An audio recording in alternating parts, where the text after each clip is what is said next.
আসসালামু আলাইকুম ফ্রেন্ডস, আজকে আমি রান্না করে দেখাবো কাতলা কালিয়া। তাহলে চলুন প্রথম থেকে লাস্ট অবধি দেখে নিন আমার কাতলা কালিয়ার রেসিপি।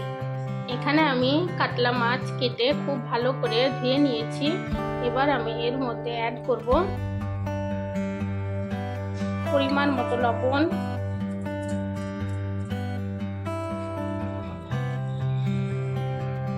পরিমাণ মতো হলুদ গুঁড়ো,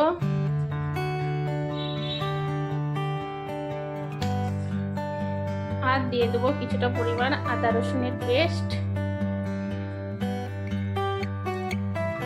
আর কিছু অল্প পরিমাণে দিয়ে দেবো সরষের তেল।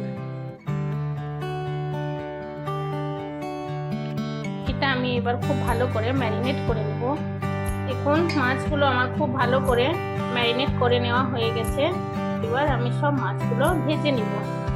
এখানে আমি একটা তাওয়া নিয়ে নিয়েছি, আর তাওয়াটার মধ্যে আমি বেশ একটু সরষের তেল দিয়ে দিয়েছি। তো তেলটা আমার গরম হয়ে গেছে। এবার এর মধ্যে আমি একে একে সব মাছগুলো দিয়ে দিব।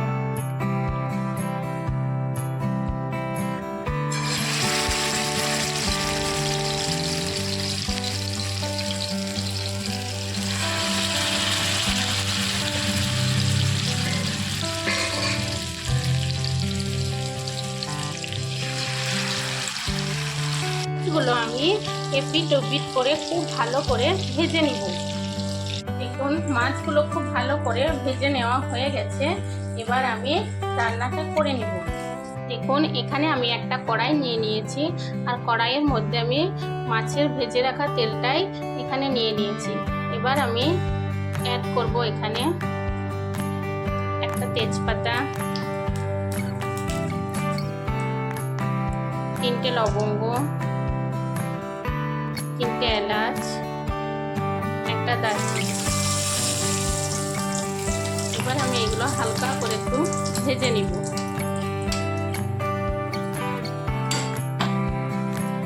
হালকা করে ভেজে নিয়েছি। এবার আমি এর মধ্যে দিয়ে দেবো পেঁয়াজ কুচি।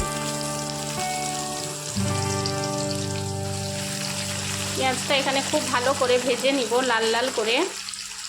পেঁয়াজটা দেখুন হালকা লাল লাল করে ভাজা হয়ে গেছে। এবার আমি এর মধ্যে অ্যাড করব চিনি। চিনিটা দিলে কালারটা খুব সুন্দর আসবে, আর মাছটা খেতেও খুব টেস্ট হবে। এবার আমি অ্যাড করে দেব পেঁয়াজ বাটা। পেঁয়াজ বাটাটা আমি দিয়ে দিয়েছি। এবার আমি এটাকে খুব ভালো করে কষিয়ে নেব।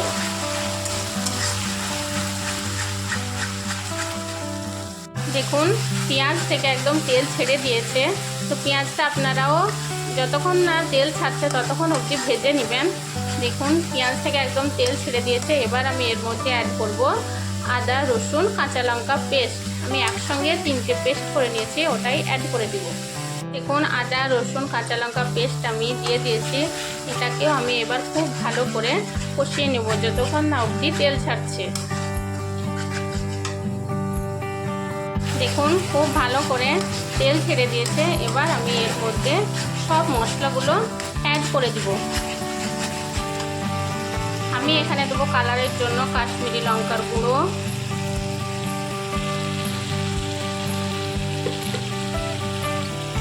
হলুদ গুঁড়ো, পরিমাণ মতো লবণ,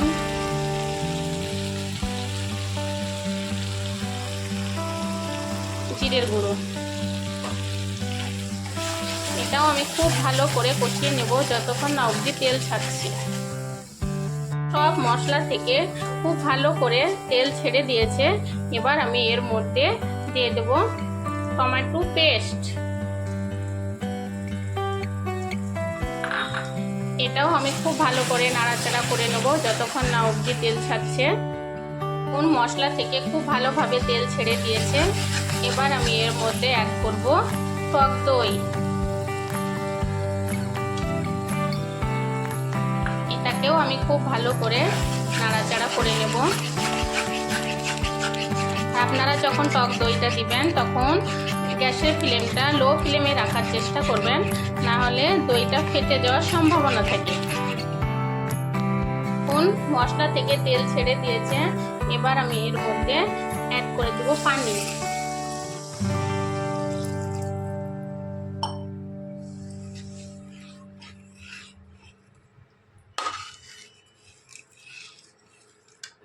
ফুটে গেলেই এর মধ্যে আমি সব মাছগুলো দিয়ে দিব। এখন গ্রেভিটা আমার ফুটে গেছে, এর মধ্যে আমি একে একে সব মাছগুলো অ্যাড করে দেব।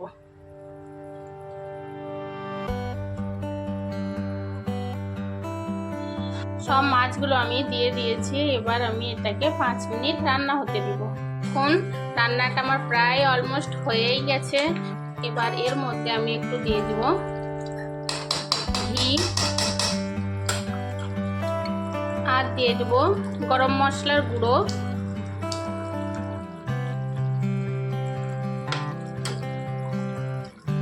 আর কিছুটা ধনেপাতা দিয়ে দিব।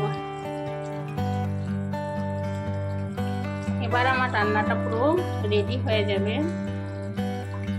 দেখুন রান্নাটা আমার পুরো রেডি হয়ে গেছে, দেখতেও খুবই সুন্দর হয়েছে। তো আপনারা অবশ্যই বাড়িতে একবার এইভাবে কাতলা কালিয়া বানিয়ে দেখবেন আর আমাকে কমেন্ট করে জানাবেন কেমন লাগলো আপনাদের।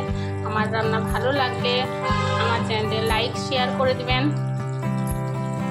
দেখুন আমার কাতলা কালিয়া রেসিপি পুরো রেডি হয়ে গেছে।